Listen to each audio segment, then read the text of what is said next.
বহু বছরের প্রতীক্ষার অবসান। 22শে জানুয়ারি সোমবার 2024 সাল। এই বিশেষ দিনেই দীর্ঘ টালবাহানার পর ঘরের ছেলে ঘরে ফিরলেন। কি ভাবছেন, এই ঘরের ছেলে কি আর 5টা ছেলের মতো? না, একদমই না। ইনি হলেন স্বয়ং পুরুষোত্তম শ্রী রামচন্দ্র, অর্থাৎ রামলালার প্রাণ প্রতিষ্ঠা হয় 22শে জানুয়ারি অযোধ্যার রাম মন্দিরে। এই দিন ভিভিআইপি অতিথিবৃন্দদের মধ্যে প্রায় 7,000 রথী মহারথীদের আমন্ত্রিত ছিল এই দিন এই বিশেষ অনুষ্ঠানে অংশ নেওয়ার জন্য। আর তাই পুরো রাম মন্দির চত্বর, পুরো এলাকা নিরাপত্তা বলয়ে মুড়ে ফেলা হয়েছিল।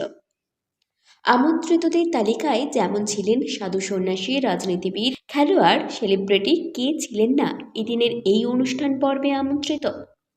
যদিও এই রাম মন্দির প্রতিষ্ঠাকে ঘিরে রাজনৈতিক চর্চা উঠেছিল চরমে, তার বলার অপেক্ষা রাখে না।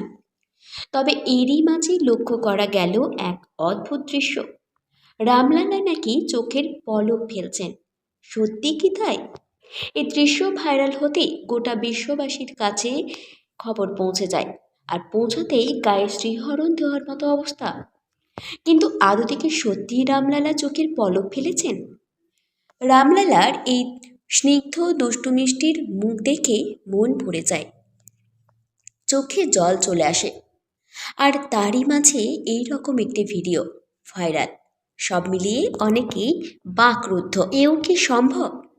হ্যাঁ প্রিয় দর্শক বন্ধুরা, তোমাদের এই বিষয়টি নিয়ে কি মতামত তা আমাদেরকে কমেন্ট বক্সে জানিও। এই ভিডিও ভাইরাল হতেই একটাই প্রশ্ন ঘোরাফেরা করছে, এই চমৎকার কিভাবেই বা সম্ভব? না বন্ধুরা, রামলালা চোখের পলক ফেলেননি। ভিডিওটি আসল নয়। বিষয়টা পুরোটাই এআই এর মাধ্যমে ক্যামেরাবন্দি করা হয়েছে। এখন এই এআই এর মাধ্যমে কি না করা সম্ভব হচ্ছে। এরকমই রামলালার চোখের পলকও এআই এর মাধ্যমেই ভিডিও বানিয়ে ভাইরাল করা হয়েছে। এই ভিডিওটি এখনকার মতো এই পর্যন্তই। বন্ধুরা, এই ভিডিওটি তোমাদের ভালো লেগে থাকলে আমাদের চ্যানেলকে ফলো করো আর লাইক দিতে বলো না। এরকমই যদি আরও নিত্য নতুন ভিডিও পেতে চাও আমাদের চ্যানেলটিকে সাবস্ক্রাইব করে দিও আর পাশে থেকো।